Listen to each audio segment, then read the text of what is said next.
Oi, hoje nos vamos aprender em Libras os 5 livros Pentateuco da Bíblia. Vamos lá? O primeiro livro é Gênesis. O sinal é assim, letra G passando na palma da outra mão aberta. O segundo sinal é Êxodo, letra I encostar na palma da mão. O terceiro sinal é Levítico, letra L encostar na palma da mão. O quarto sinal é Número, uma das mãos em não toca na outra mão em S.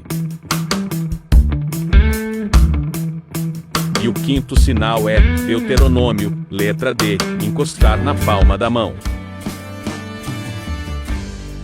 Esperamos vocês no próximo vídeo. Curta e compartilhe.